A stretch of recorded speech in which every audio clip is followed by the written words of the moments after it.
जी हां दोस्तों, उत्तराखंड विधानसभा चुनाव से ठीक पहले सत्ता के गलियारे में सबसे बड़ी घेराबंदी। धामी सरकार पर सवाल अब विपक्ष नहीं, अपने ही लोग ताक रहे हैं। जो कल तक साथ में खड़े थे, बगलगीर थे, आज वही मोर्चा खोलने को आतुर है। सवाल यह नहीं कि सरकार पर हमला क्यों हो रहा है, सवाल यह होना चाहिए कि हमला अंदर से क्यों हो रहा है। क्या यह सिर्फ नाराजगी है या फिर उत्तराखंड में सीएम बनने की खुली जंग शुरू हो चुकी है। कुर्सी की इस लड़ाई में कौन किसके साथ खड़ा है, कौन किसे किनारे लगाने वाले हैं या फिर किनारे लगाने की तैयारी में है, यह रिपोर्ट बताने वाली है। सत्ता, संगठन और सियासत की इस टक्कर में सरकार की उस घेराबंदी की कहानी जो चुनाव से पहले पूरे सियासी समीकरण बदल सकती है और बीजेपी को नुकसान पहुंचा सकती है।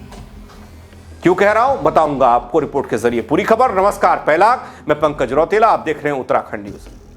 दोस्तों, उत्तराखंड बीजेपी में गहरी खाई हमेशा चुनाव से ठीक पहले निकल कर आई।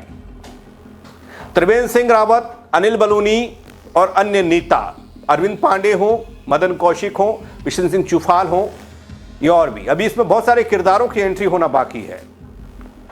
वो भी शायद रणनीति बना रहे हैं, पेपर वर्क चल रहा होगा, या फिर सरकार के खिलाफ जाने को लेकर कुछ नया कर रहे होंगे, या फिर मुख्यमंत्री के खिलाफ जाने को लेकर। ये कोई नहीं, आप लोगों ने इससे पहले भी कई मर्तबा अपने प्रदेश में यह अनुभव किया होगा कि यहां होते रहता है, यहां का चलता है, ये सियासत कहती है। ये इसलिए क्योंकि बीते कुछ वक्त में दोस्तों तस्वीरें बताने के लिए हैं हमारे पास कि उत्तराखंड की सियासत में एक अलग तरह की आग लगती है चुनाव से ठीक पहले।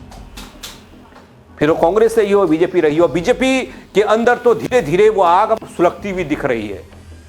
27 का चुनाव आने से पहले, 27 क्या कहने वाले तो कह रहे हैं 26 में ही चुनाव होगा, इस चुनाव से पहले या भी कह लीजिए। कई बार ऐसा लगा कि बीजेपी के तमाम विधायक, सांसद, पूर्व मंत्री प्रदेश की मौजूदा बीजेपी की सरकार को इशारों इशारों में नीचा दिखा रहे हैं, बड़ा संकेत दे रहे हैं। लेकिन इन सब के बीच कि क्या उत्तराखंड में सीएम बदलने की परिपाटी जो पिछले कुछ वक्त से चल रही है, उसके लिए यह सब हो रहा है?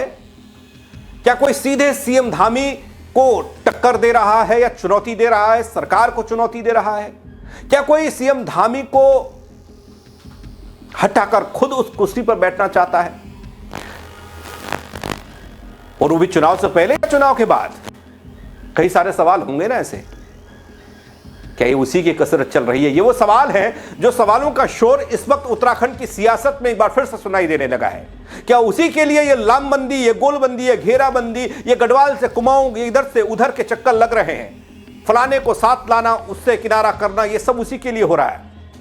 गदरपुर से बीजेपी विधायक का तो जो बयान था, जो रिएक्शन था, जिस तरह की उनकी छवि थी, वो तो सबने देख ली अरविंद पांडे की। दोस्तों, गदरपुर से बीजेपी के विधायक अरविंद पांडे मंत्री से ऊपर मुख्यमंत्री का सपना नहीं देख सकते, जो बार बार कई मामलों पर बीजेपी की लाइन से अलग हटकर, पार्टी लाइन के बाहर जाकर सरकार के काम या फिर उसके रवैये से असंतुष्टि जताते रहे हैं, दिखाते रहे उसको। लेकिन इतना तो तय है, वो मुख्यमंत्री की रेस में नहीं हो सकते। तो फिर क्या वो नाम जो आगे मैं लेने वाला हूं या बताने वाला हूं, जो किरदार दिख रहे हैं, वो फिट हो रहे हैं, वो फिट किए जा रहे हैं? इस कतार में सबसे आगे कौन खड़ा है, बताऊंगा आपको एक एक नाम, और तस्वीर जो बन रही है उसी हिसाब से खबर। लेकिन उससे पहले एक बात, यहां जो प्रदेश की मौजूदा सरकार को डेंट देने का काम कर रही है, वो खेमेबंदी है। वो कैसे, वो समझिए। बीजेपी की मौजूदा स्थिति को देखें तो ज्यादातर विधायक गढ़वाल से आते हैं, और गढ़वाल वाले क्षेत्रों में बीजेपी के तमाम नेता विधायकों के खिलाफ एक अलग तरह का माहौल बन रहा है, एक अलग तरह की धारणा दिखाई दे रही है। और इन नेताओं के खिलाफ वाला माहौल अब और गर्माता तब दिखा है जब अंकिता केस में कथित वीआईपी का नाम का जिक्र हुआ।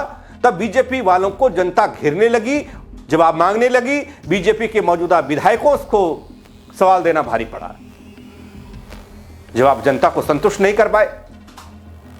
ऐसे में जो तस्वीर, जो धारणा बनी बीजेपी के अंदर, वो तूफान की थी। वो देखिए कैसे गढ़वाल गढ़वाल छोड़ बीजेपी का एक धड़ा कुमाऊं के नाराज विधायकों नेताओं को अपने साथ ला रहा है।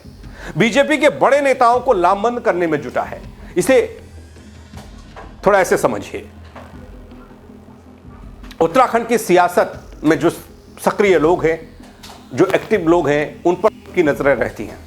लेकिन गदरपुर में जो चीजें हुई, जैसे पहले गदरपुर के विधायक अरविंद पांडे ने उधम सिंह नगर में किसान हत्या मामले में सीबीआई जांच की सिफारिश की, फिर अरविंद पांडे पर जमीन कब्जाने के आरोप एक महिला ने लगाए, उसके बाद महिला के आरोप थे, उनको निराधार बताया, लेकिन तब तक पता लगा कि कैंप कार्यालय खतरे में पड़ गया। अब प्रदेश में केंद्रीय गृह मंत्री अमित शाह का दौरा हो और उस इलाके में हो जहां के सांसद त्रिवेंद्र सिंह रावत हो, जहां से विधायक बीजेपी के मदन कौशिक हो और केंद्रीय नेतृत्व में अहम पैठ रखने वाले अनिल बलूनी जो सांसद हो, यानी कि इन सब की मौजूदगी वहां होना, इनके यानी कि अमित शाह के सामने एक अच्छा पोस्टर इनका लगना वो जरूरी था। लेकिन इन तीनों ने उस पोस्टर से किनारा कर लिया। इन्होंने कहा नहीं, ये तो सब चल रहा है, ठीक है, लेकिन हम अरविंद पांडे से मुलाकात जरूर करेंगे, उनके दर्द में साझा होंगे, क्योंकि वो तकलीफ में, परेशानी में है, उनका कैंप कार्यालय खतरे में है। राज्य की राजनीति में हलचल मचाई इसी खबर ने। सबसे चर्चित मामला यही हाल में पूर्व मुख्यमंत्री और हरिद्वार सांसद त्रिवेंद्र सिंह रावत, गढ़वाल सांसद अनिल बलूनी, हरिद्वार विधायक मदन कौशिक, बिशन सिंह चुफाल, अरविंद पांडे से मिलने का कार्यक्रम उनका जो था, उसने काफी सवाल खड़े किए। अब वो मिले नहीं मिले ये बात दिगर है, लेकिन ऐसा क्या हुआ कि अरविंद पांडे के दर्द में, परेशानी में शामिल होने की होड़ मच गई? ऐसे तो कई बीजेपी के नेता, पूर्व मंत्री, कई लोगों पर ऐसी चीजें, संकट, इससे बड़े संकट आए हुए। ऐसे में दोस्तों वो सवाल, क्या नए सीएम को लेकर पिच तैयार की जा रही है? वो सवाल, क्या धामी को लेकर प्रदेश में एक अलग माहौल बनाने की कोशिश बीजेपी के नेता बीजेपी के सरकार के खिलाफ कर रहे हैं, या बीजेपी के मुख्यमंत्री धामी के खिलाफ कर रहे हैं? धामी नहीं तो फिर कौन? ये सवाल भी सबके जहन में आएगा, क्योंकि ऐसा कई बार ऐसा हुआ जब प्रदेश में चर्चाएं चली कि प्रदेश में मुख्यमंत्री की कुर्सी, यानी कि जिस पर बैठे हैं पुष्कर सिंह धामी, वो खतरे में है। लेकिन हर बार इन खबरों से धामी जी किनारा करते गए, उनका ऐसी कोई बात नहीं है और ऐसा होता भी नहीं दिखा। लेकिन जो होता दिखता नहीं है, उत्तराखंड में वो अक्सर वो हो जाता है। बीजेपी वालों के अंदर से आवाज दबी दबी सी आ रही है। अरविंद पांडे के साथ अपनी हमदर्दी जता रहे हैं, जोड़कर ये तो बता रहे हैं कि कुछ तो है। इससे पहले भी होता रहा है। पूर्व मुख्यमंत्री त्रिवेंद्र सिंह रावत का मामला हो या फिर अनिल बलूनी का, ये दो नाम ऐसे नाम हैं जो बड़े भी हैं, चर्चित भी हैं, अलग अलग कारणों से चर्चित हैं। और इसमें से तो रावत जी पहले मुख्यमंत्री रह चुके हैं, तो क्या अनिल बलूनी की बारी है? इन दोनों में से कोई एक अगला प्रदेश का मुख्यमंत्री हो सकता है। वो इसलिए क्योंकि अनिल बलूनी की केंद्रीय भूमिका बड़ी बीजेपी में दिखाई देती है, पकड़ बीजेपी में दिखाई देती है। पिछले कई दशकों से सियासत करने वाले अनिल बलूनी अपने उत्तराखंड यानी अपनी जड़ों से दूर रहे, वो केंद्रीय सियासत करते रहे, वो दिल्ली से सियासत करते रहे। लेकिन बीते लोकसभा चुनाव के बाद एक अलग तस्वीर दिखाई दी। कब तक मीडिया पैनल में रहेंगे, कब तक वहां से काम संभालेंगे, घर यहां, बार यहां, बोली यहां, भाषा यहां। तो केंद्रीय भूमिका से इतर क्या अलग भूमिका में नजर आएंगे अपने बलूनी साहब? इस मुलाकात में अरविंद पांडे से जो मुलाकात हो रही थी, उस मुलाकात में ये भी शामिल थे। तो हलचल इस बात को लेकर, अटकलें इस बात को लेकर। एक पहलू यह भी है, बीजेपी के वरिष्ठ नेता अरविंद पांडे को मनाने या फिर पार्टी संगठन के साथ सुलह कराकर किसी भी तरह की टूट को रोकने की दिशा में कदम बढ़ाया जा रहा हो सकता है डैमेज कंट्रोल वाली स्थिति हो। लेकिन सवाल तो दोनों तरफ होंगे, हो सकते हैं, कर सकते हैं, हम भी, आप भी कर सकते हैं। अरविंद पांडे की नाराजगी और धामी सरकार के प्रति असहमति पिछले कुछ महीनों से लगातार सुर्खियों में रही ना। उन्होंने कई मौकों पर सीबीआई जांच की मांग की ना, भूमि विवाद के आरोपों पर अपनी बात रखी और पार्टी की अंदरूनी रणनीति पर सवाल उठाए ना। दूसरी तरफ राजनीतिक विश्लेषकों की माने तो धामी सरकार की घेराबंदी के रूप में इस पूरे घटनाक्रम को देखा गया या देखा जाए। वो कहते हैं उत्तराखंड बीजेपी में गढ़वाल और कुमाऊं दोनों मंडलों से बड़े नेता धामी सरकार के खिलाफ सक्रिय अगर होते हैं तो फिर दंड बड़ा लगेगा। त्रिवेंद्र सिंह रावत, अनिल बलूनी के नेतृत्व में गुट धीरे धीरे संगठन में अपनी पकड़ मजबूत करे तो फिर इसका फर्क पड़ेगा। इस मुलाकात होने या न होने का मतलब नहीं, बात भर होने से आग लग गई। विधायकों को अपने साथ जोड़ने की दिशा में पहला कदम इसे बताया गया। बीजेपी के भीतर इस हलचल के बीच अब सवाल ये कि क्या अरविंद पांडे इस सुलह में शामिल हैं या नहीं।